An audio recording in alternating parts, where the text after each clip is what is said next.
Hobgoblins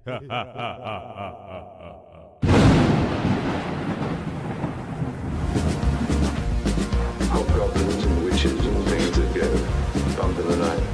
Hello and welcome to another episode of Evil Dread. I'm Wyatt. And I'm Lynn, and tonight do we have a treat for Once upon a time in Transylvania.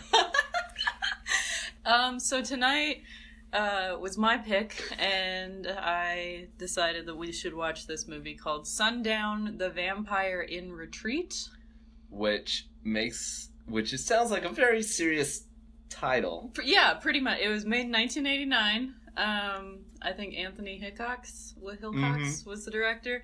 I had never heard of this movie until I was deep in the bowels of horror movie Tumblr, and I came across a gift set that showed me not only Bruce Campbell looking like a hot college professor, but also vampires, and also Bobby Briggs from Twin Peaks. So I went ahead and added a personal fave of yours. Personal fave, Twin Peaks. I don't know if I've ever talked about Twin Peaks on this podcast before. I feel like the odds are pretty good that you have. But it's very big for me, and Dana Ashbrook played Bobby Briggs, who's amazing. I loved him. So I was like, yeah, let's give this one a try. $3.99 on Amazon. What can it hurt? 10 seconds before we started the movie, I didn't know anything about it. 5 seconds before I started the movie, I learned that Bruce Campbell's in it, and I was sold. What did you think it was again? I thought it was that Jim Carrey vampire movie that you go on about. Once Bitten, which is a great 80s teen romp. This is a vampire western. This is a lot of things. Made in 1989. And, okay, so throughout the movie, I was looking up, like, who was in this, IMDb, all that stuff. Do you wanna hear my trivia that I found? Oh, This movie played at 3 film festivals, one of which being Cannes. And then naturally never got a theatrical release. Really? It was, like, the company was shuttered, like, immediately after it played at Cannes. And then it got a VHS release and a DVD release in 2008. But it has never played, like, a theatrical run. This movie is fantastic, and I think everyone should. For once, Wyatt liked something I picked. It's amazing. Oh my god. I don't think I've laughed that hard in days. You want to give plot? Well, we've been at our parents' house for Thanksgiving, so no one's been laughing. Plot? Yeah, give me plot. Do it. The plot is a scatter plot. I know, but it's good. Okay, so it starts with, what are their last names? I don't know. I don't know any of their names. Get up IMDb while we're doing this. Okay, anyway. So there's this guy, and he's a family man. He has 2 daughters, Juliet and Gwendolyn. I remember that because that's a messy ass thing to name your kids. What? Juliet and Gwendolyn, and they're like 5 and 8. Anyway, I don't know. It was just weird for me. So this guy's a scientist, and he invented a way to make artificial blood, so for, like, medical purposes, right? So he gets called to this town where they need his help to, like, fix their blood, like, blood factory? Yep, a blood factory. So, and he's like, that sounds normal, and, so he drags his whole family out to this town in the desert that looks like where I went to college. Supposedly it was shot in Utah, but it looks very much like New Mexico. Anyway, and of course, what does he find? Well, he does. He's the last person to be to find in on out. it. But the whole town is full of vampires. Mm-hmm. We learned that very on when Emmett Walsh right off the bat. And 3 guys who look like older versions of ZZ Top. That's what I was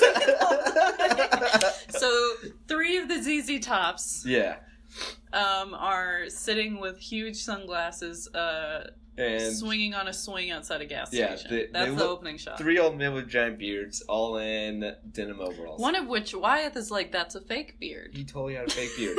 Let's just say that the wig work in this film could have been better. If I can spot it, you know it's bad. Yeah, it was very clearly fake. But Emmett Walsh punches a cokehead's head off. there's a guy who wants gas, and he was pissing him off. He was being a dick about it. And so Emmett Walsh, who is a vampire, backhanded the head off. And within the first 5 minutes of this movie, we get a fully on-screen decapitation, and I was here for it. Okay. All the while, Bobby and his girlfriend watched from a distance. So supposedly, the cokehead who was driving crazily through the desert and needed some gas is part of a camping party, and his friends were watching him at this gas station from afar with binoculars. So, and that's Bobby Briggs. Let's just call him Dana Ashbrook because that's his real name. Let's just go with Bobby. Shut up. Easy anyway, Bobby and his girlfriend are camping. And they see the whole thing. So they go into town and they're freaking out. There are like multiple storylines going on in this movie at once. Oh, this is the worst paced movie. If somehow it doesn't affect how enjoyable half an it hour is. before this film ended, Wyatt said, "Wait, is this the end?" It wasn't. It just felt like no. There was a 30-minute shootout. More to come. Anyway, so we have one storyline, which is the campers, who are like, someone help our friend, who is an asshole, but I guess still our and friend. Emmett Walsh. There's the family. Yes, the family who's coming to town to fix the blood supply thing. And then there's the vampire rebellion. Some of the vampires are upset that they are that they've given up hunting humans. And so this movie has one of the hallmarks of a great bad movie, which is they had to add like 5 paragraphs of explanation before the first shot. There's like a pre-credit roll. There is. And it explains... That's not a hallmark of a bad movie. It explains who Count Margulac is. It explains that some vampires are cool with not eating humans and some are not. Yeah. Yeah. It was a real Monster Squad scroll. Yeah. Oh, loved it. And there's some unrest in a vampire village. So, this guy named Jefferson wants to lead a rebellion and have them kill people again. He looks like Night of the Hunter. Yeah. I was thinking like Nathaniel Hawthorne, Preacher. Puritan evil. Yeah. But Scarlet Letter, you know what I mean. But he's good. He's cool. Yeah. He's a good actor. The acting in this film, wildly scattershot. Oh, yeah. It is on all levels. But the one aspect of the movie that was consistent was the Bruce soundtrack. We'll get to that. The soundtrack was in major key Western going hard. It's very like Blazing Saddles. It is. Yeah, this is the vampire Blazing Saddles. Soundtrack for Blazing Saddles with slight changes. Yes. But yes. No, I was getting hype. Oh, that... Just at the drop of hat, the rousing heroic Western theme played. It's my ears aren't friends with my eyes, so I always have subtitles on. Oh no. And the sound mixing was bad. The sound mixing was terrible. It was either extremely loud or I couldn't understand anything anyone was saying.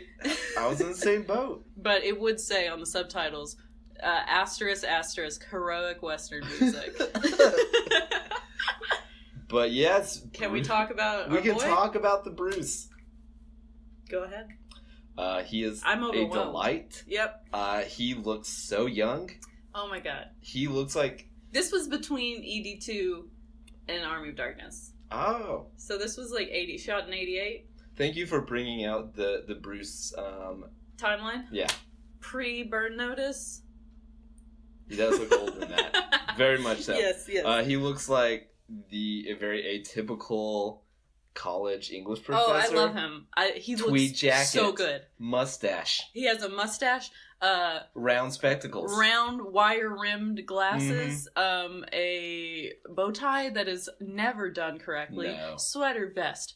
Jacket with elbow pads. He looks like, 1, how I want to look every single day of my life. And 2, I want to kiss him very hard. He plays the great-great-grandson of Van Helsing. Yeah. Who is just wandering around looking for vampires and doing it poorly. He says he's been tracking Count Margulac, but then he says, oh, is that what he's calling himself these days? So very early on, you know he's Dracula. That serves as like the third act twist, Mm-hmm. but it's not much of a twist. Dracula, spoilers, Dracula's in this movie. Played by none other than David Carradine, doing some great work in this movie. Brought some actual acting chops. Okay, the fact that some people in this movie are fantastic and just bringing it, and I mean, Bruce always goes over the top. Oh. But his brand of over the top is fantastic, right? Absolutely. But then other people are just giving the most dead-eyed, upsetting performances I've ever seen in my life. David the husband was the worst and most clueless individual. When David the husband bursts in to Count mansion and says, Marzipan. I need wood! Give me wood! And just proceeds to take a sledgehammer to everything in the room without context. Screamed. It was amazing. We're really getting out of order here. I don't care. We haven't even talked about Shane's dick. I don't care. I do care. We need to talk about that scene. The most shocking scene. Wait, can we set it up a little bit? Oh, we do. Can we start from the beginning? This whole movie's I'm out of order. upset. It's going down in flames. You already know the ending of this movie. Anyway. So it's revealed that Shane, okay, we haven't introduced who Shane is. So, Wyeth is about to destroy my apartment. He is flailing his arms and hitting things. Anyway, Shane is a bad vampire who wears a villainous turtleneck and a nice pair of pants that leaves a lot of room for what we will later find out is his extremely large package. Anyway, so Shane used to work with David. He looks like a poor man's Val Kilmer from the 90s. Oh, he does. Yes, he does. He used to work with David, right? They were peers in school. Like medical school. Turns out that David's wife slept with Shane. And Shane may be the father of their youngest child. Spoilers, he is. Which is alarming. And okay. Well, he is, because the mom and dad both have dark hair and Shane has light hair and the younger daughter has blonde hair. That's how it works. Gregor Mendel who? Anyway. Break out that Punnett square. Oh my god. Okay, so Shane is an asshole. Shane, and he is obsessed with. He's obsessed with the wife, mm-hmm. Who is human still, and he's also part of Vampire Rebellion. So he's a bad guy. So at one point, he turns into a bat, and can we talk about the bat animatronics, the bat puppetry? You mean claymation? Sure. I'm pretty sure that's I couldn't tell what it was because it was bad. It was real bad. Some people who had beards still had beards when they were I thought bats. that was funny. And they could have full conversations as bats, just hanging out. They looked like kind of like real monsters or something. What was that? There was some show on Nick in the mid 90s, and it was like claymation monsters. It looked like that. I'm unfamiliar Bump in the Night. It was called Bump in the Night. It was very. It was Ray Harryhausen level if done poorly. Yeah. Oh yeah. So let's talk about the scene in which the wife. What's her name? I don't know. Wife. We're so bad at this. Listen, I can't believe we don't get paid to do this. Sarah. Okay. So Sarah, the wife, is reclining in the master bedroom. She just asked Daniel to have sex with her. And he was like, ugh. Wait, Daniel? David. The man. The husband. Well, husband and wife. Yes. So the husband's like, sorry, honey, I can't come please you because I have to work. Please you. Oh, that was upsetting. Don't say that. Anyway, so he's too busy to please his beautiful, hot baby wife. Looking forlornly into the mirror. Oh yeah, she's at her vanity. From inches away, as one does when one's upset. Yeah, and so there's a window behind her. That's open. Who opens her window at night? That's a defensive weak point. She was upstairs, and she didn't know vampires existed. So you would think she'd This be did safe. drastically expand the worldview of those four humans. Yes. Okay, so I'd like you to tell the story of what happened. Because you were looking at your phone when it first happened. I didn't expect it. Okay, it caught me unawares. I know. It caught all of us unaware. All two of us. All two of us. Sarah wasn't aware. No, she missed out on a lot. Shane turns into a human upon entering the room and is standing there nude.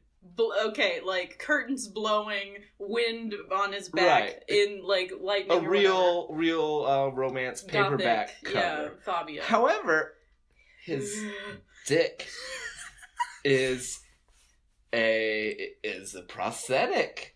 And it has to be. It is easily the size and shape and texture of an elephant trunk. It is. That's what I was thinking. I was like, that can't be real because it is like bumpy. Now you listening, you faithful listeners, as you listen, you may think that we are over exaggerating. No, we are not. He could play golf with that thing. He could lean forward and be a tripod.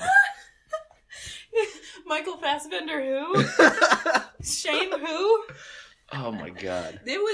We had Wyatt screamed. I screamed and I was like, Lynn, look. I caught the last half second. So she of this rewound shot. and paused and we together just I need an HD. Stared at the It was like we were like mid-game correspondence and I was like circling it with my finger and like yellow outline.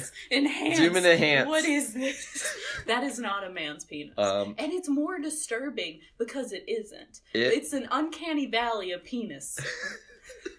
I couldn't tell what was and what wasn't. It goes down to his knees. It was... Swing low, sweet chariot. I couldn't stop thinking about it the rest of the movie. Every time he was on screen, his pants were like eye level. Okay, we'll get to that later on. But can I also say, for people who are fans of like mediocre musical sequels, Shane is played by Michael Harrington from Grease 2.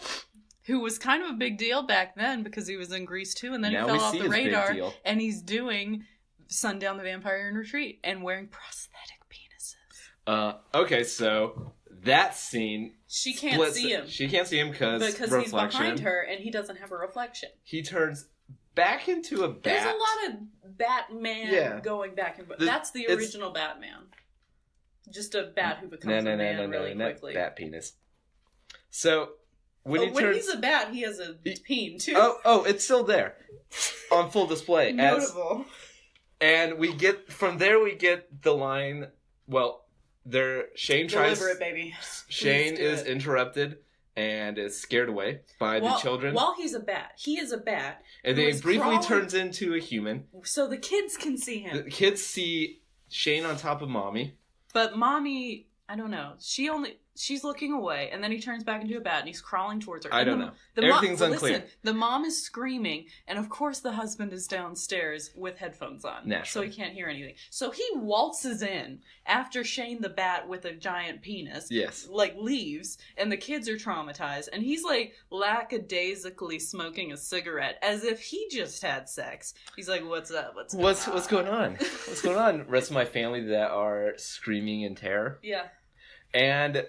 we get the line from next day Sarah. At breakfast. I was almost raped by a bat. She was like, and it is. What do you care? You weren't around when I was almost raped by a bat last night. And it is the breakfast table in front of the children, their kids, and the kids were like, "Who was that, Mommy?" And they're like, "Oh, no one, Juliet." It's so alarming. These parents gaslight those children so much. Oh my god. They're going to have a lot of issues growing up. Honestly, for sure. So that was within maybe the first 20 minutes of this movie. Yes. And I lost my mind. Oh, we were screaming. I'm nodding. Sorry. Yes. This scene is also never brought up again. No. I mean, I do think it serves a narrative purpose, if we can talk about something like narrative purpose in the context of Sundown the Vampire in Retreat. But I think it shows, how... upsettingly obsessed with her he is, and how willing to be violent with her he is later in the movie. There we go. I fixed it. This is a perfect movie. I would say that this should be required viewing. Criterion, get on that hello, release. Hello, Library of Congress. This has some cultural, aesthetic, or whatever. If Criterion could do Armageddon and The Rock, they can do Sundown, Vampire Criterion is just a little bitch sometimes, and that's an example. Anyway. Sundown, Vampire Retreat, do it. Do it. Anyway. Anyway, what else happens in this movie? A lot? So much. There is... So... Can we talk about Bruce? Let's talk more about Bruce. Let's always. So Bruce meets up, wanders into town, strolls out the desert. He has, like, the whole Mojave in his shoe. Oh, yeah. It's a really funny gag. That's a great... Bruce has some great is doing gags. some great gags in this movie. He wanders into the diner, which just exists in case people come through this town. And because they aren't eating the food, and the food is rotting. The vampires just hang out and... look like they're eating. Keeping up for appearances. How have we not talked about the cop? You need to talk about the cop. Well, okay, we'll continue. He wasn't my fave, so you should talk about it. It was a great gag. Canada? Quentin Canada. And they call him Quint Canada. He is a Jamaican vampire. He reminded me a lot of Hermes from Futurama. Yeah, he does a lot of the... He is very racially insensitive. There's a lot of, yeah, man, what you think you're being with a vampire, man? Like, you do that good. Thank you. And then, oh yeah, at one point Shane is like, I'm gonna kill me a reggae vampire, Rasta vampire, or whatever. Yeah. Upsetting. If Shane wasn't evil enough, throw in some light racism. Typical Shane.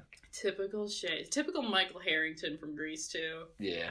Anyway. I never saw Grease, so, Bruce is in the diner, orders coffee, doesn't drink it because he has locked eyes with a real femme fatale. Oh, I knew the moment I saw a reasonably attractive younger blonde woman, I'm like, Bruce is gonna make that his love interest because Bruce is he's a trash. man and she's a woman. And we're doing a lot of eyebrow work that you're not able to see because this is a visual audio medium. This is a callback to Evil Dead 2. Okay, so this is Bruce in his prime. Bruce doing his best work. Yes. He's great. Bruce Campbell in a vampire movie? What more could I ask? What more could I fucking ask? I don't know. This movie was...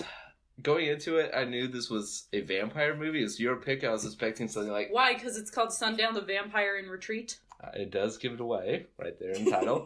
So I was worried that would be like Lost Boys. But no, this movie is a delight. We're not going to get into whether or not the Lost Boys are a delight, but I agree that this one is. So Bruce this woman falls in love with him. What's her name? Sandy, that's it. She's blonde, she looking good, she got them kitten heel sock over the knee thigh high boots, which are looking great. I thought it was hilarious how easily she was able to get around the desert, but it was Bruce that was having a problem. Oh, he was a bumbling fool. He was real Charlie Chaplin. So he's like, hey, do you know who this is? And he shows her a picture of a nondescript stereotypical vampire, and she's like, oh, hell yeah, that's Count Mordulak, or whatever. Yeah, Meet me over here. Immediately gives him the info he seeks. Because she's like, she's a woman, he's a man. No, she's like 20 or something. She was turned like half a year ago. Yeah, super recent vampire lady, and she's, lonely because there are no young vampires. Yeah. It's basically like old, like Rosemary's Baby, a bunch of old people. It's like a desert retirement home town, basically. Totally. So, Bruce meets up with her, and she's, like, telling him all about it, and then she's like, let's just neck a little bit, like... And then, he looks in the reflection of the tire hubcap. cover. Hubcap is the word cover. You are looking for. And she's not there, so he knows she's a vampire, and he tries to stake her. He almost does, and she's like, I actually really like you, and I can help you, and all that. So they team up for the rest of the movie. And Bruce is suspicious of her. He doesn't really trust her, which you wouldn't if you're... Granted, she does push him through a window later on. Yeah. Like, that should have killed him. That's true. Also, he's the great-great-grandson of Van Helsing. Yes. So if anyone should be they're off in the desert, they witness reggae cop Quentin Canada. I'm never gonna fucking forget that name. If I ever have a child, Quentin Canada Leslie. Canada Leslie. Good lord. Rolls right off the tongue. Because if I didn't have it hard enough Daddy, with my name... Why is Cousin Rose named Rose? Oh, it's because her mother loved roses. Daddy, why am I named Quentin Canada? Well, son, it's because Sundown the Vampire Tree is a timeless film. So they witness a reggae cop being mowed down by Shane and Jefferson. Yes. And that's when they The realize big bads. there's a rebellion brewing. But how do they kill Quentin Canada? With wooden bullets. Yes, which is such an interesting... That has not really, to my knowledge, been explored in any other movie of note other than Only Lovers Left Alive. Because he, like... Mm-hmm. He's gonna kill himself because he's a sad, emo, depressed little bitch vampire, and he's gonna kill himself with a wooden bullet. I'm trying to think if Mythbusters did an episode about wooden bullets. On a real vampire? No. Oh, they did. Well, that's a hole. The myth is, can you make a bullet out of ice? Because it would be untraceable, and no, you can't. Oh. Well, it's... Duh. Because it requires combustion. Right. Fools. We're so smart. Anyway, we could kill someone and get away with it. Anyway. We just proved that we couldn't. In Monster Squad, though... Yes.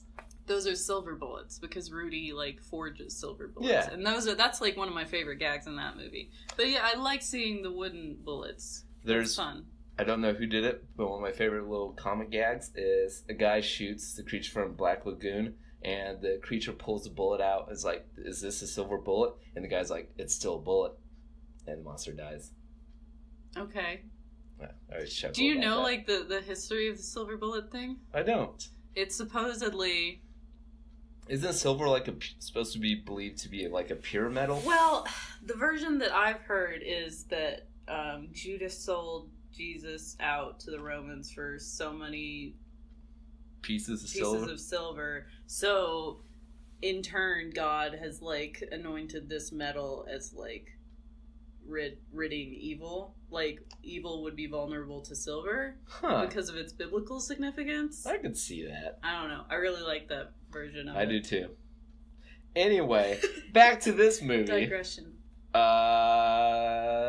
The rebellion is being armed. Well, we need to get back to Bobby. And the girlfriend. Yes. So they are being kept next to the guy who killed their friend, M. Emmett Walsh. Mm-hmm. Also, his name is stupid. M. Emmett. It just sounds like I'm stuttering. It really does. M. Emmett Walsh. That's why I just say Emmett Walsh. Okay, so Emmett Walsh, character actor. He's like one of the old man vampires. Mm-hmm. Fat old man. One of the ZZ Top. And so he is in the jail next to them because they're like, Quentin Canada is like, I can't let you go because then you'll tell everyone we're vampires or whatever. So they're in jail waiting for something to happen. And M. Emmett Walsh is like, I could either kill you or turn you or whatever, you know. You do a good Emmett Walsh. Thank you. This is showcasing many of my talents. This is just going to be my reel so for when I impressed go with try all out your personnel. accents. Thank you. Poor Bobby, Dana Ashbrook, and his girlfriend wake up with a new set of fangs. Unfortunately. Oh no, that's we missed this. The movie. Really, this movie feels like the shots were like filmed and just kind of like thrown together. But I'm into it. Yeah, I follow it the whole time. I'm here for it. Surprisingly, the narrative works out. It is easy to follow for some reason. But earlier, Bobby and his girlfriend, they wake up and all the vampires in the diner are staring hungrily at them. So everyone is kind of like, "Hey, why don't we kill people again?" Mm-hmm. So there's like unrest amongst the masses. There's like a mob coming for them, and then they wake up. Marzipan, or what's his name? Okay, Dracula. Dracula shows up and reminds everyone. Margulac. Whatever, I'm calling him Dracula.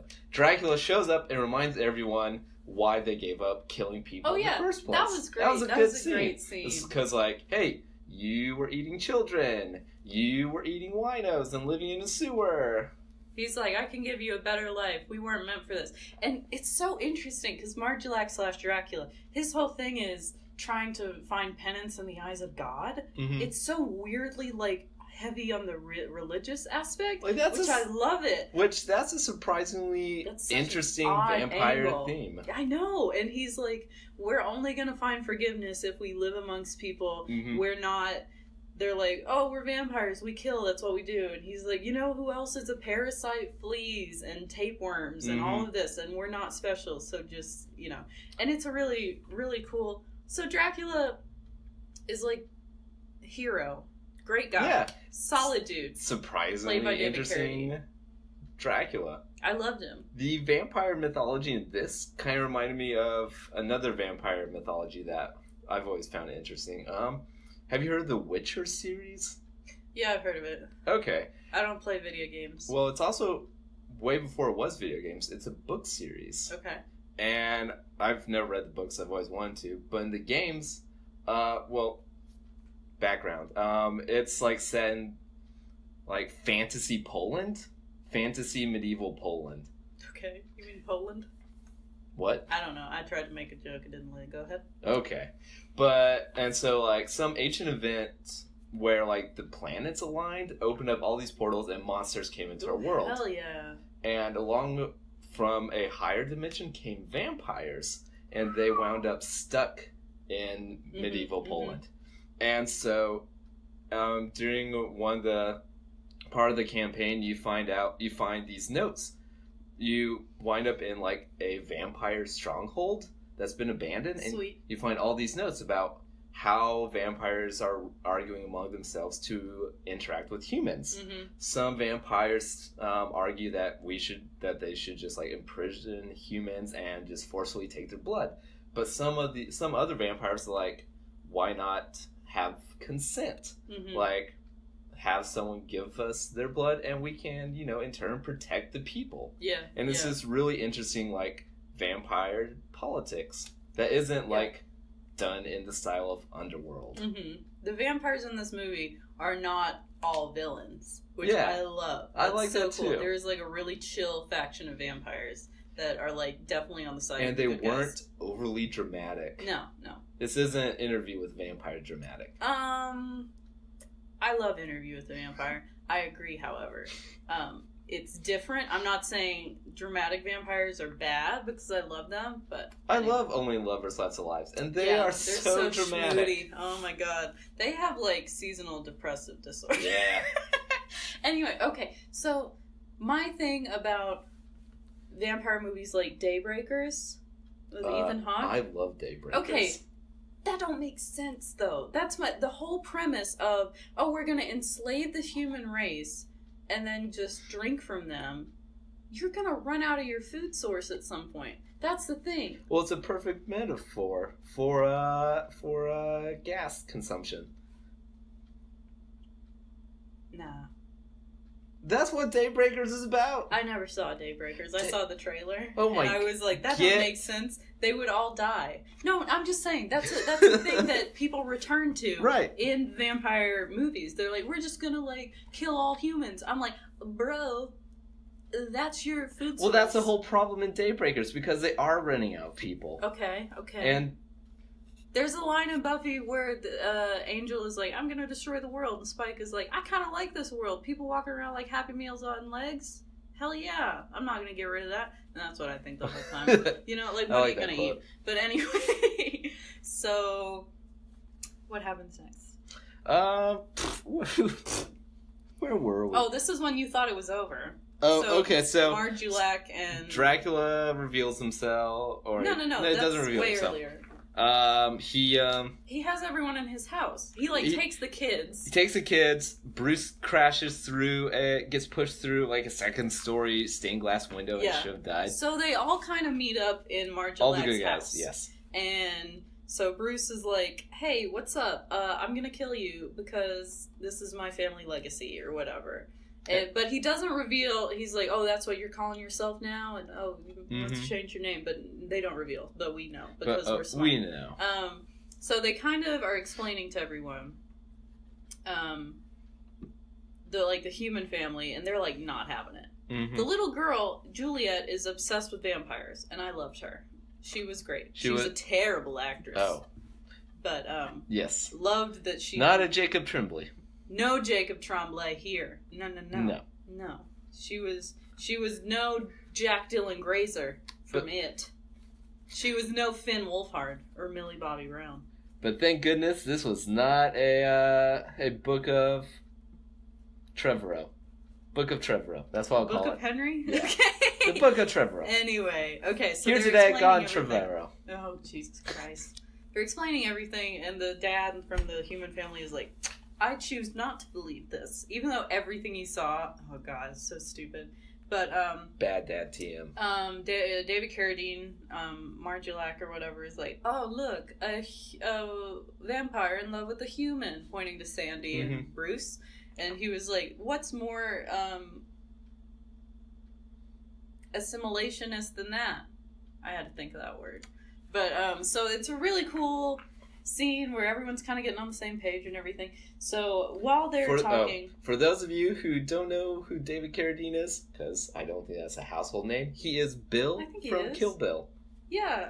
I mean, to people who like 70s movies and stuff like that, and I think he is. What was that series? Kung Fu? Yeah, so David Carradine is in this movie, does some great work. Real some gravitas. Choppy material. Yeah. Anyway, so while he's talking to people, the family, revolutionaries are amassing. Well, Bruce gets bit. I was working up to that. I'm sorry. Scratch that. The rebellion. Viva la vampire revolution. They get horses. They got horses. They got M16s. That was crazy. There's like a 5-minute shot of them shooting into the air. That lasted so long. And you know, how many wooden bullets do they really have? Apparently a lot. Endless. It was on par with the scene in Predator where they just shoot into the forest for like 5 minutes and level. I haven't seen Predator. What? Oh my god. I don't care to. It's so good though. Anyway, so Bruce is talking and his little love lady Sandy sneaks up on him, bites him without his consent. To be fair, he was about to kill, or try to. He wasn't doing it much of anything in that moment. He was just being a bumbling fool. But Dracula would have killed him. I don't think so. Oh, you're right. I think he's all about pacifism, living together in peace and harmony. So anyway, Bruce gets bit. He forever young Bruce. He unleashes the most beautiful, blood-curdling laugh of hysteria that I've ever heard. The noises he makes as he's getting bit.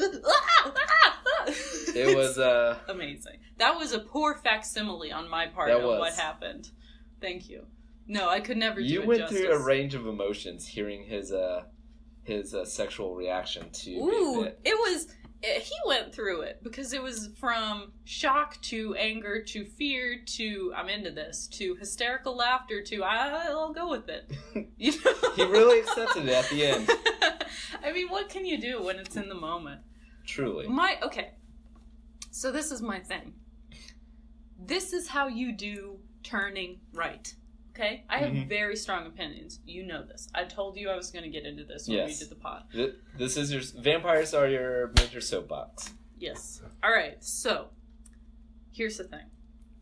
When you turn someone, it's one bite and done. To me.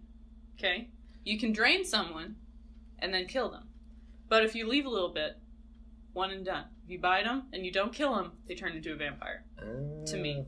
I like that. That's a good line. Easy. That's what I expect from my media. Buffy, I goofed. It has to be like a whole blood sharing thing where you have to suck on them a little bit and they gotta suck on you a little bit and then in other things you gotta die with vampire blood in your system to become a vampire. And then in The Lost Boys, God love you, but terrible vampire praxis on this one. He's like a half vampire, and you can all half vampires will be turned back if the head vampire is killed. What? No, that's not how it works. You either are or you aren't, bruh. There's no fixing this. Once it's happened, you died. You can't come back. Alright? So this movie does it right. You suck on them a little bit, they turn into a vampire. There's no reciprocal sucking necessary. To all you vampires listening, consent. Consent is important. Consent is important, okay? Because there's no going back on this. Not just for humans, but vampires. Werewolves too, I assume. I mean, sure. No one's exempt from consent. I mean, zombies, because they're dead already. I mean, I don't know. Are we talking like warm body zombies? Because then I think they have upper thought functions. They do. Shit. Anyway. So for higher functioning zombies, consent. Yes, of course. Another thing. I have strong feelings about fang placement. Mm-hmm. All right, so this one, they goofed. I thought it was interesting that they had more than one fang. They had 2 to 3 fangs depending on the person in this movie, which is crazy. To me, I really hate it when I don't know the names of teats. Canines? No, the ones next to the canines. Between your 2 front and the ones right next to them. No, the canines should be the vampire teeth. I agree, but some movies and some TV shows have it the next one over, the one right next to the front 2. This one had canines. I know, but it should just be the canine, to me. It's simpler, it's less complicated. Buffy does this trashly. There are so many teeth in their mouth on Buffy, and I hate it, okay? Interview with the Vampire does it right. 1 on the canines, slightly elongated. Don't go crazy with it. I will say, I don't like thick vampire teeth. No, Bobby Briggs, he had the worst vampire teeth in this movie. Bad. He had a mouthful. Bruce, however, I think he just had the canines, and he was rocking them. He looked good. I think they're scarier if they're, like, needle-like. I'm talking about in general. What? Vampire teeth in general, or teeth well, in general? I know. Like, vampire teeth. If they're thinner, that somehow makes them scarier for me. I agree, but they can't be too long. That's true.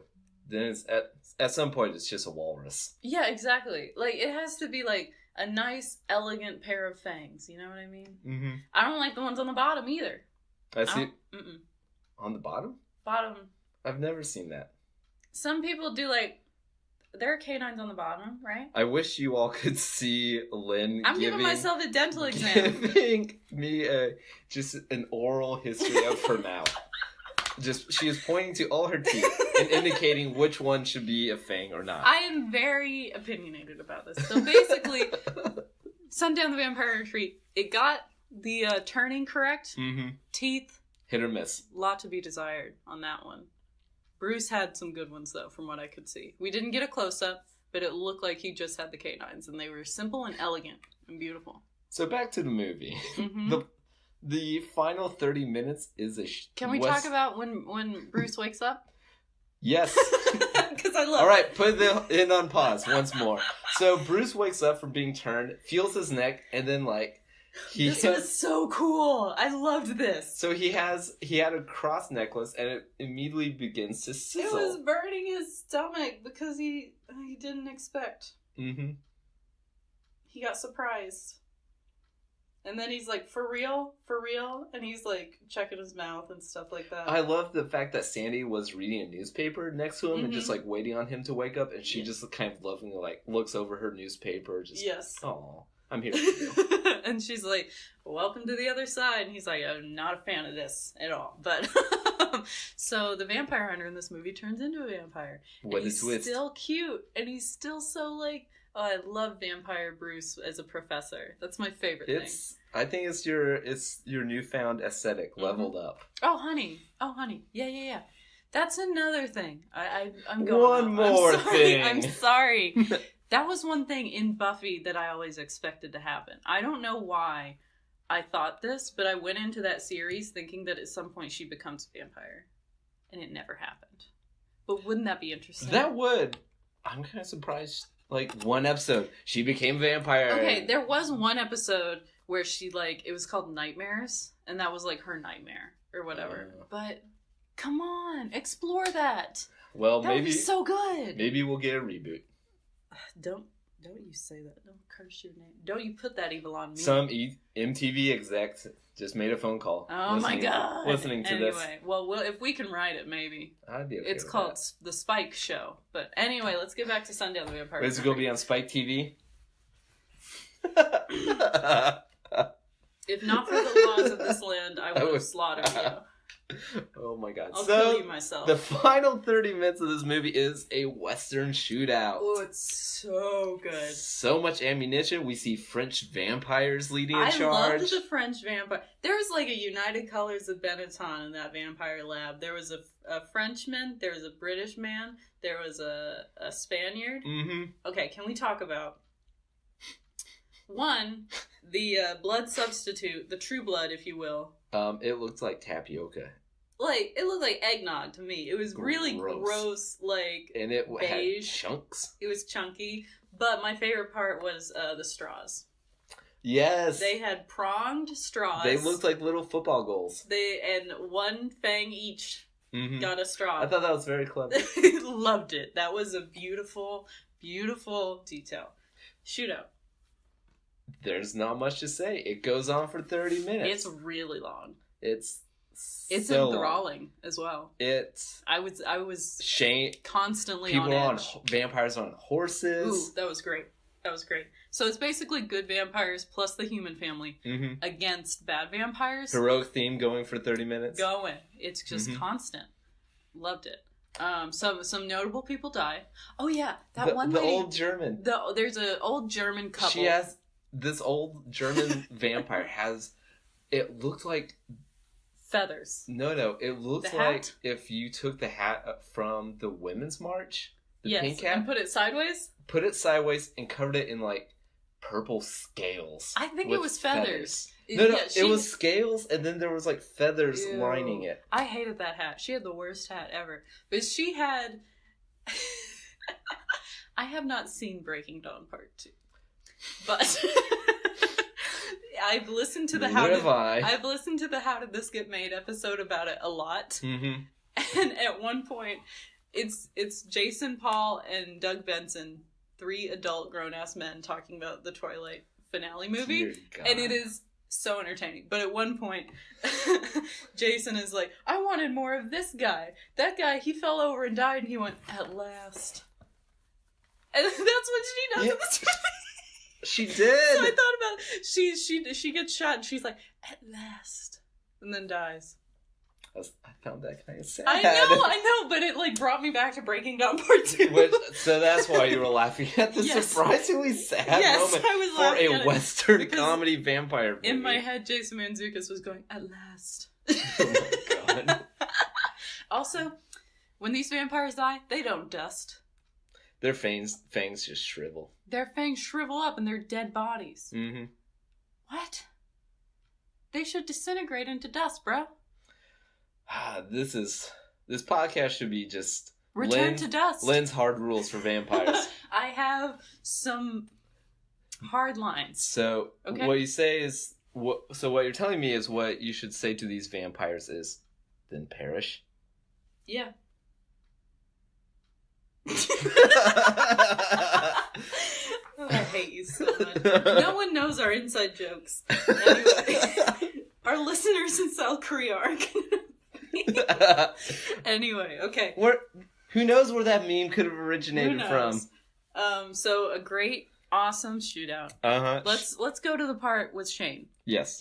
Shane tracks Mom and the kids back to their mansion. So, and the husband is trapped in Mordulac's Thankfully, mansion. there's a handy tunnel that runs below the 2 houses. Which has been set up in a previous scene. Mm-hmm. Yeah. So, Shane tracks the mom. The mom is not very subtle about sneaking. Dude, can we talk about how she tried to hide on the stairwell? Can we talk about the world's most poorly designed stairs? Oh my god, that stressed me out. I broke my ankle looking at it, bro. These stairs are wooden planks, individual planks, like no support between them, just suspended in midair. Yes, no. I broke both my ankles just looking at it. Like someone could reach through those. Oh my god, that's what happened in Evil Dead 2. Yeah. Yes. Good job. Yep. So yeah, there was some alarming architecture. Everything about these sets looked as if someone were Papier-mâché? If someone were to lean on the wrong wall. Oh, it's done. We're done, baby. They relied a lot on locations. I kept waiting for like a Buster Keaton scene where like the front of the house falls over and yeah. That would be amazing. Oh man, can you imagine like a Buster Keaton biopic with Bruce Campbell in his prime? Oh, he would have been perfect. Oh, good lord, God, what could have been? Somewhere out there's a timeline. Anyway, so Shane comes in, and the wife is caught on the stairwell. And her response to hiding on these poorly designed stairs is to go flat up against the wall. Yeah. It's like that scene in The Emperor's New Groove where I hate that you're starting it like this. It pretends that he's hiding among the statues, and he's not. He just stands out. What a great reference. Listen, you really took me there. Listen, that fell flat because for some reason you hate good things like The Emperor's New Groove. Anyway, so the wife is on the stairs, just trying to blend in with the wall, not doing a good job. Shane is conservatively 5 feet from her. Yes, with his back extremely close to her. Yes, and he's looking slightly away.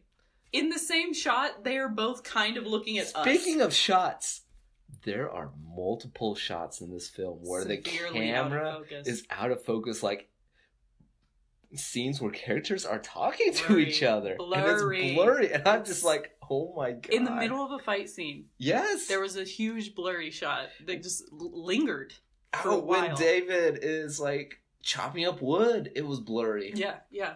Love it. This is so poorly made, this movie. Anyway, so Shane, somehow he can't see her. Sarah is even with his creeping up the worst stairs ever. Senses. And she cuts her finger on something jutting out of the wall. It was like a picture hanger nail. And she bleeds like a tiny bit. What picture bit. hanger is that like hand level when you're going up the stairs? When you're going up the stairs, you put the pictures like that. Okay, but that wasn't the most unbelievable thing in this film. I know. It just seems like a bad angle to hang a frame. Oh, honey. Anyway, he smells the blood and follows her up the stairs. Between the architecture and the hanging of the paintings in this movie. Everyone needs to see this movie. So I hate this. I really hate in supernatural horror movies when someone can smell another person. Not about that. I don't like it. Especially if there's like blood involved. What? Why? I don't like werewolf movies where they do that. It just creeps me out. I don't like that sense. I think that's clever. I don't like the. I thought they did that thing. Cleverly in Don't Breathe. That's not. I'm talking about like vampire movies or like werewolf movies. I agree with that, yes, but like I don't know. I don't like it when people sniff the air. I also don't like it when people hold up their hands to like look at them because they're undergoing some kind of transformation. Those are my two pet peeves in like monster movies. Wild. I don't like those. I don't like it. It makes me uncomfortable. The more you know. Anyway, Shane sniffs the air, and if I didn't already not like him, I did then. He follows her upstairs into the bedroom, and where the wife like weirdly flip-flops about wanting him to do her. I have many questions about this scene. One is, did he use mind control on her? I don't know. Because at one point, he is talking to her, and he says something, and it's at a really... It didn't work with the dialogue, but he does the whole, like... He does, like, the two fingers, like, in her eyes. Yeah. And I'm like, is he, like... He also turned off an electric lamp by putting waving his hand over it. The vampire powers in this film are very inconsistent. Yes. So my thing is she was either into it a little bit, which brings me into question of her character, or he was trying and failing to like mind control. I was really hoping that she was trying to lead him on and that she had like a stake under the pillow. Ooh, that would have been good. They did not let her kill him. No. That would have been the best thing. The women did not get a lot of agency in this film. Nope. Nope. Upsetting. I feel like Bruce is an honorary woman. He screams like one.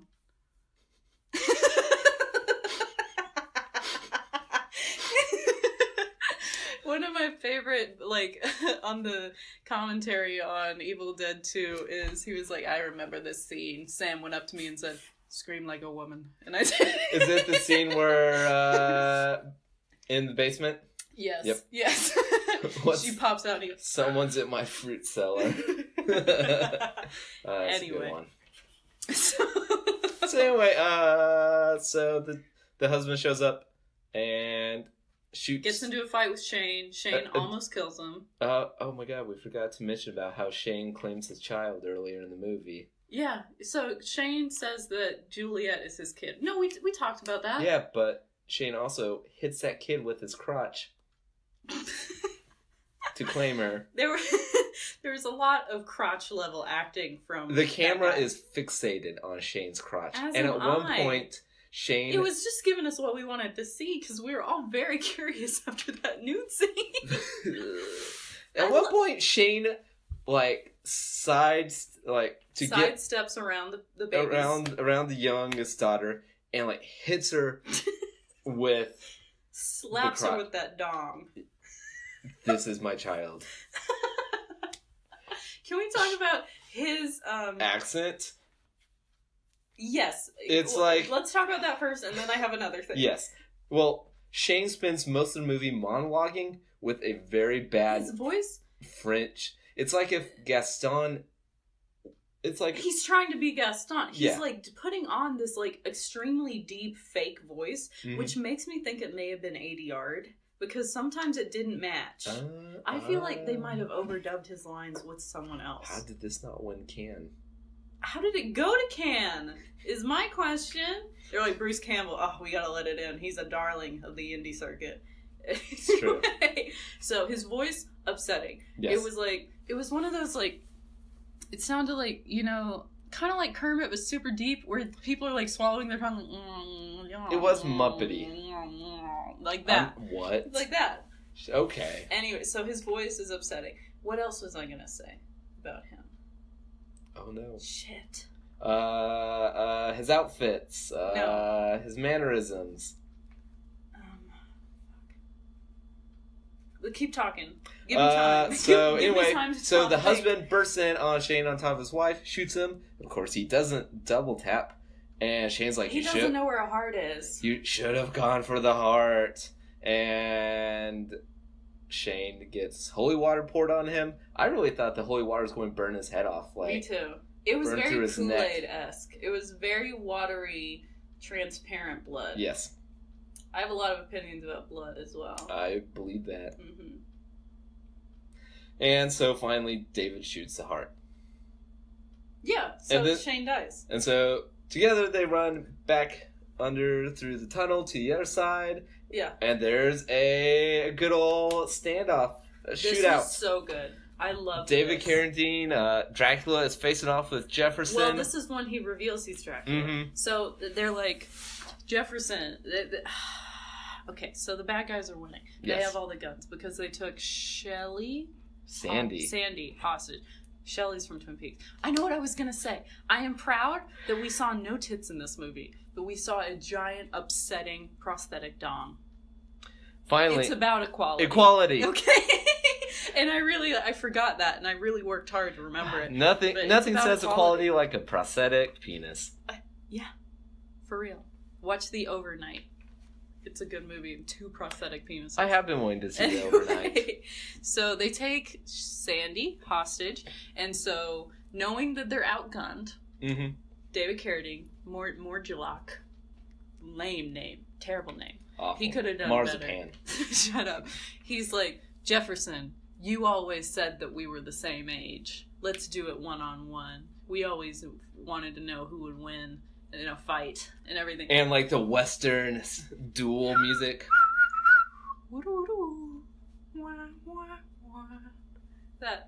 That was an amazing cover of The Good, Bad, and the Thank Ugly. you. But they even do the eyes thing. Yeah. Where it's like, shoom. And you see hands slowly going for Yes, and it's pistols. twitching a little bit. Listen, I love a good Western duel. Okay. It's just a very striking image. Yeah. And it's always At midnight It instead is- of high noon. it is Love I see what you did there. It is just always a very distilled good versus evil image, and that always gets me. He even had he was dressed as a preacher, but he had the black hat on, Mhm. and Real David Night the Carradine Hunter, yeah. was looking very weirdly like Victorian fop. I loved it. Yeah. Top hat. Anyway, so David Carradine and Jefferson draw. Carradine gets the drop, shoots Jefferson twice. Makes him drops his gun, Mm-hmm. but he didn't hit the heart. Yep. And then he says, "You fool. How could you ever think that we're the same age? I was getting too famous, so I had to change my name.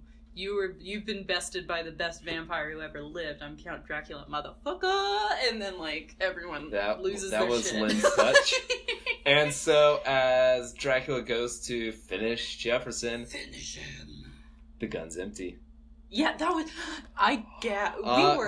We got surprisingly into this moment. I have been flailing for like 3 hours. I love this I've movie. been falling for 30 minutes. Yes. And so, what happens next? I forgot. well, all the bad guys raise up their guns, yeah. point them, and then Just no, because earlier, the human couple was like, "I need more wood" and everything. So they've been getting all this wood. Mm-hmm. Then they go up on the roof, and I'm like, "Oh, they're gonna like rain down stakes." No. I would like you to say this since you believe in God. that is true. They raise a cross up on the roof, and all the vampires down below Are like, cower.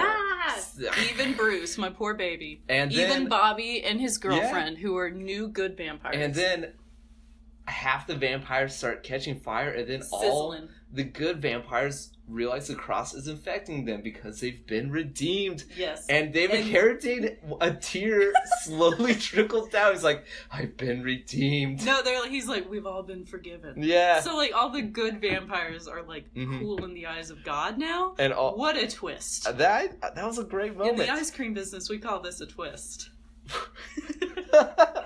And meanwhile, all the bad vampires go out, Raiders of the Lost Ark style. Jefferson explodes. Yes. From the inside. That was rad. Loved it. That was very solid.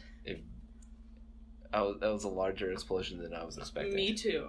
So even the unfortunate souls who got turned in the last 5 hours, Bobby and his girlfriend and Bruce, They made it. They're free to, stay in this town. Yeah. With the good The vampires. town has been saved.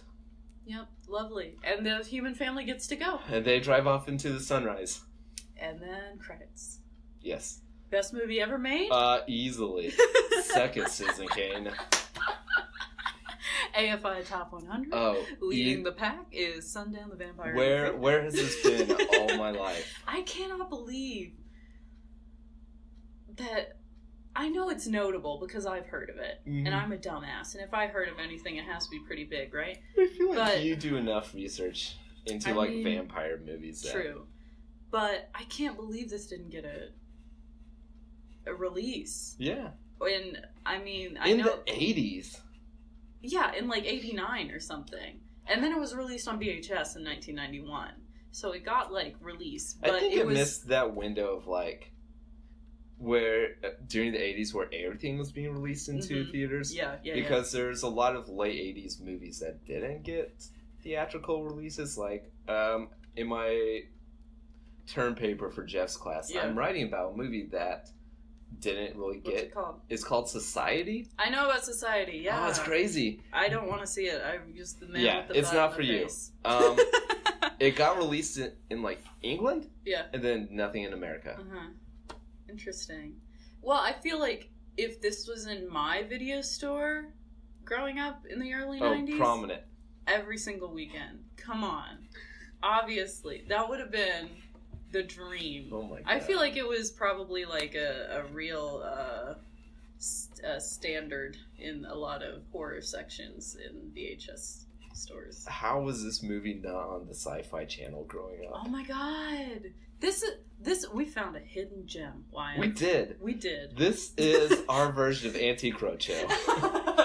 Veneer! And then we drink. That's a Frasier joke. You don't get it. No? Anyway. Sure don't. I love this movie. Oh my God. I do too. We didn't even talk about the moment where M. Emmett Walsh is like, "We're trapped, and I'm not as young as I used to be." Holy and then he got scared and walked through a brick wall. He didn't run. He just turned into a wall and nonchalantly walked through a brick wall.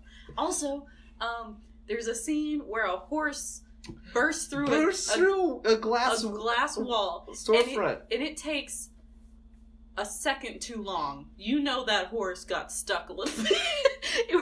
I am worried about that horse. We had a delayed reaction to that because just what? Yeah, because it looked, and they cut like right after it broke a little bit. So I feel like the horse's head went through it, and then it was like no. Nah. So they had to make it go. There are so many gems of scenes in this movie. And honestly, when we started it, I said, like, you know this isn't going to be good, right? Little did we know. And he was like, yeah, of course. And I mean, it didn't start too hot for me. It it built steam as it went, and by the end I was 1,000% there.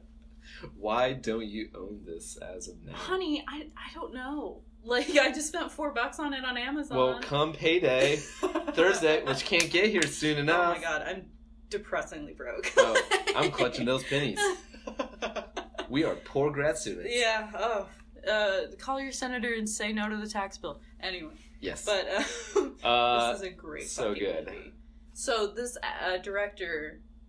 Mm-hmm. Will you look it up on IMDb? I sure can. Okay, so this director did Waxwork, was his first movie. I've never heard of that. It's like, kind of like House of Wax-esque, like, it's kind of a C-grade horror from the late 80s. Okay. And then this movie was his second one, and then he did, like, Waxwork 2 and Hellraiser 3. I've never seen any of the Hellraisers. I tried to watch the first Hellraiser movie over the summer, and I was just, like, not into it, unfortunately. I want to see the first two. I'm not into the whole S&M aesthetic thing. Just, like, BDSM monsters in hell. I'm not into that, but I'm into the movie aesthetic. Okay. Nice caveat. I just want people to know where I am. This guy directed something called Submerged. What's his name? Anthony Hickox. Yeah, that's him. Submerged with Jason Segel on a submarine. Okay, Jason Segel? Jason Segal. Steven Seagal? Steven Seagal? Yeah. Steven Seagal. Jason Segel. I would watch Forgetting Sarah Marshall and How I Met Your Mother. I would watch Jason Segel on sub. This is on par with the time Wyatt said that Tom Jones was the head of Jonestown. Please look at the covers for all his movies. I love it. It's a man's up close face with a gun next to it. Like, it's a very strong trend. I love it. This movie didn't get released, and I feel bad because this was a perfect movie. This movie's so good. I looked into Bruce's IMDb while we were watching, and we definitely need to do Maniac Cop. Oh my god. And there's this one called Crime Wave, which was directed by Sam and written by the Coens. We need to watch it. Oh. It's from like 86. I've always wanted to see Darkman. I think I remember Darkman being on when I was a kid at one point. I really love Liam Neeson. He's one of my favorite actors. Sam was also... No. Bruce was also in Waxwork 2 with the same Really? director. So that one might be a fun one to check out. True. So, any thoughts? Any other thoughts? 2 thumbs up. Of course. 2 stakes up. The stakes were too high. Please see this movie. Rediscover it. Wait. Can we end this segment on Bruce's final joke? Obviously. So as the family is driving off into the sunrise. So, oh god, David Carradine is like, you know that your sacrifices for this town have not been in vain. And extremely seriously. Bruce just loses it. Vain, because we're vampires. It was on par with the cabin coming alive scene in Evil Dead 2. He was doing the most. I love one man, and it's Bruce Campbell. That's fair. Oh god, and it goes on for like a straight minute of him as it should, just cackling. Oh my god! So it's a perfect ending note. Can't believe it. Love it. This was a real find. Thank you. Well done. I don't get a lot of respect around here for my movie okay, choices. Rodney Dangerfield. Okay. And any other thoughts on the movie other than 100%. Watch it. Amazing. Just watch Beautiful. Trust the 62% on Rotten Tomatoes. It's great. Oh, it has like it got- just barely. Sounds about right. Okay, so do you have any personal picks this week? I do. It ties. That changed from the time I that we know. talked about this before recording. I realized last week. This ties into last week. I've been. Is it The Leftovers again? The Leftovers is a great show, and you should watch it. No, we didn't talk about it last week, but the soundtrack to Raw. Oh, okay. Yeah. I've been listening to it a lot this Really? week. The main theme is so good. Is it instrumental? Mm-hmm. Okay. It's like electronic. It's a little bit electronic. The main theme is so good. It's like catchy in the same way that It Follows. Yeah. The main title is catchy, and I am a sucker for like a menacing organ, Mm-hmm. like an over dramatic organ, and it has You're that. a sucker for a menacing organ, but you don't co-sign dramatic vampires. Inconsistencies. How dare Hypocrite? you? Anyway, go on. And the theme to Raw is just so good, and I really think that a lot more people should be giving recognition to the soundtrack. Very cool. I think it's a worthy listen. Nice for when you're sick of Christmas carols around the holidays. Which I already am. Oh, girl. I hate Christmas music. What? It pisses me off. I like some. Everything except Sufjan's like 140 Mhm. Christmas album, which is like gentle wood nymph whispering into my ear. That's with true. With a little bit of jingle bells. I do going. like the that one John Lennon's on. Xmas. War is Over. War is Over. Okay. I always have a soft spot for that. Okay, cool. And I will always take an a cappella Silent Night. It's always sad, and I like it. Okay. All right, this has been our favorite Christmas songs with Lynn and Ryan. Surprise twist. So Okay. yeah, listen to the Very Raw cool. soundtrack. Sweet. I have 2 this week because when I went home, my parents have cable and I take full advantage of that. As So, one does. I finally watched T2 Train Spotting, which I wish they would have just called it Train Spotting 2. Yeah.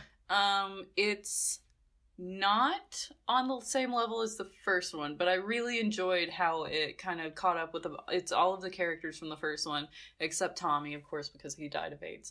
But, Wait, the actor? No. Oh, In the that's movie, right, yeah. He uses, like, dirty needles in the movie. He dies. I saw Train Spotting in high school, so it's been a while. The first time I watched it, I had to quit halfway through the first Mhm. time because it was I got to the dead baby and I couldn't deal with it. And that was in undergrad. And then last year, the night of the election, Yeah. when I heard Trump won, I put it on and started eating Jesus. cookie dough out of the tub because I didn't care if I fucking died. And I was like, nothing Oh my matters God. anymore. I might as well be on heroin. I watched Train Spotting as part of a double feature with Fear and Loathing. Ooh, Las drug Vegas. movies of the And 90s. it was wild. And I'm sure you were stone cold sober. I was. Okay. I also like Fear and Loathing better.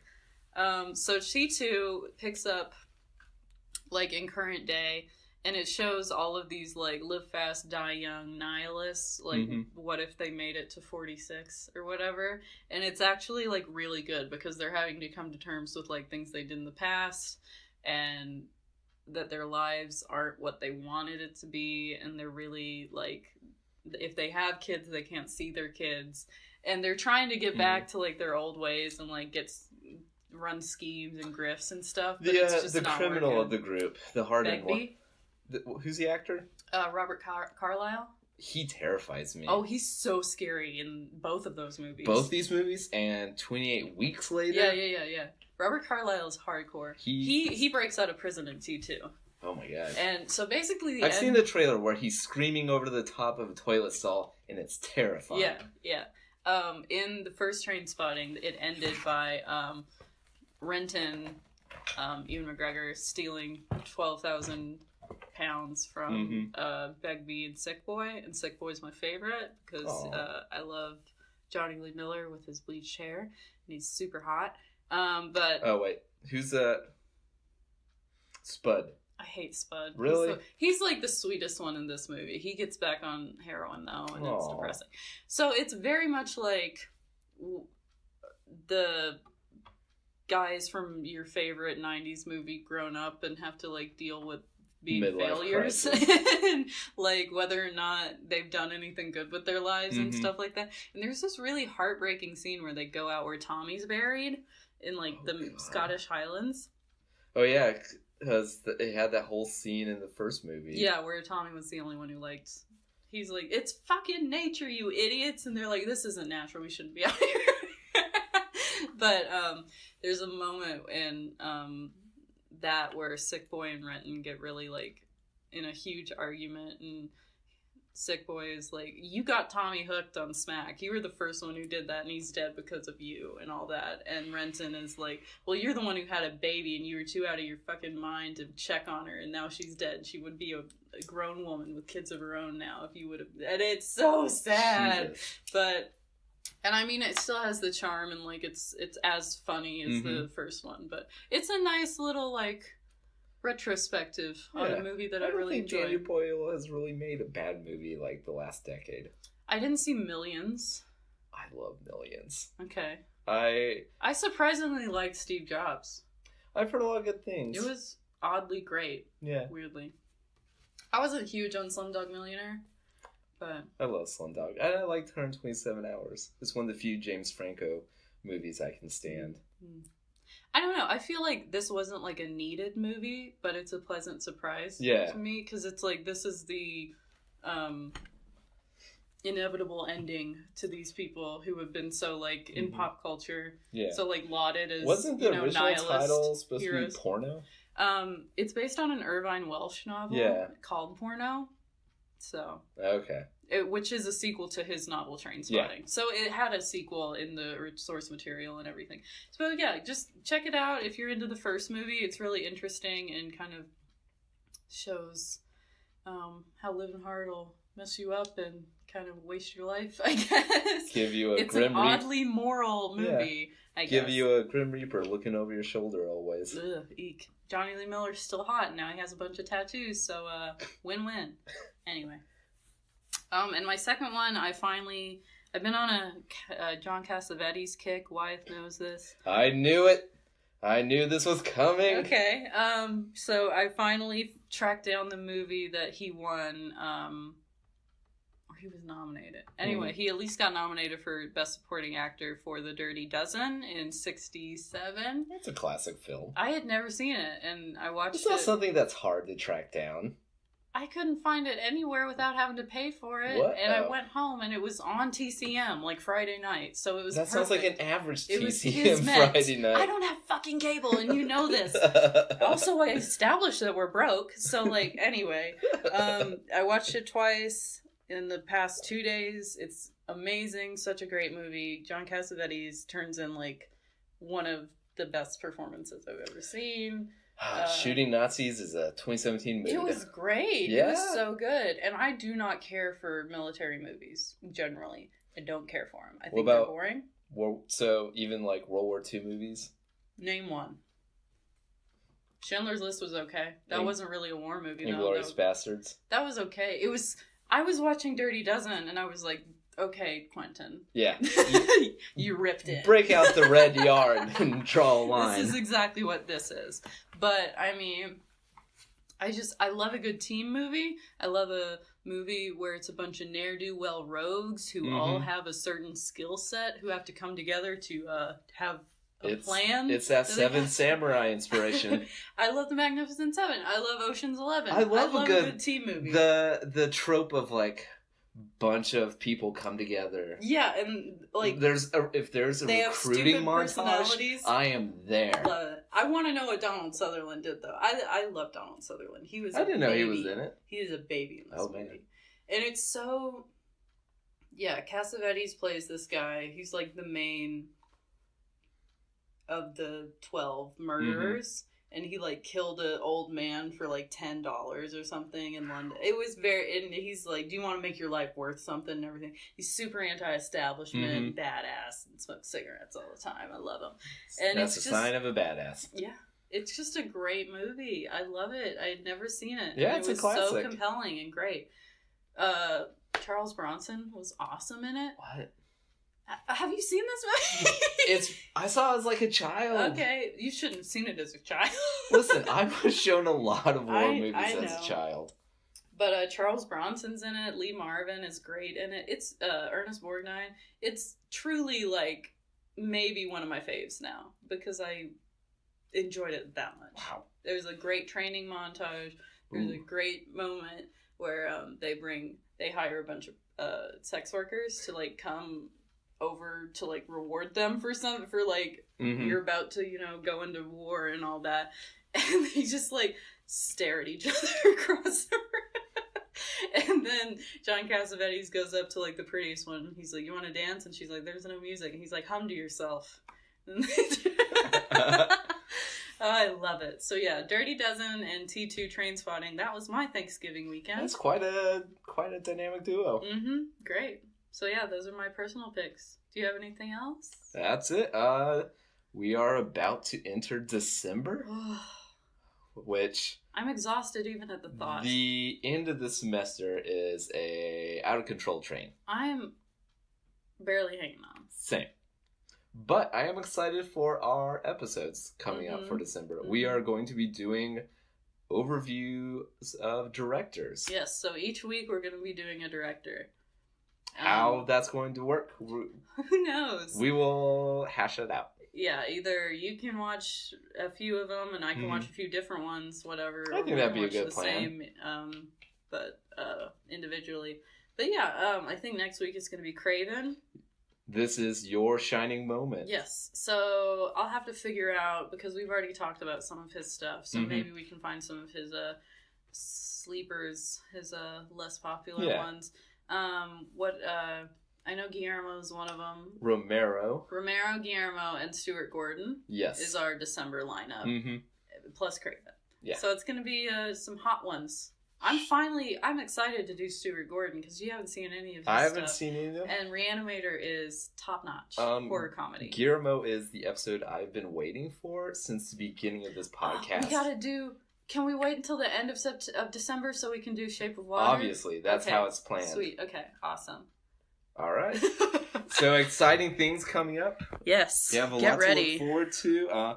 Please see Sundown, Vampires in Retreat. It is. Which is a sentence I thought I would never say. An unexpected delight. Yes. Please God, do it. It is $3.99 on Amazon. Worth it. Yeah, absolutely. Go order the VHS or DVD or whatever. Tell your friends. Yeah, of course. Just like this holiday, gather all around. You don't want to be talking about politics. And just suggest a nice vampire movie for the whole family to watch. But warn them about that vampire, Panga. No or tips don't. Though. Yeah. Just be like, I forgot that was in there. Oops. Oh no, I've never seen this movie. Sorry, Grandma. blame Wyeth and Lynn. It'll be great. Yes. All right. Love you guys. See ya. Bye-bye.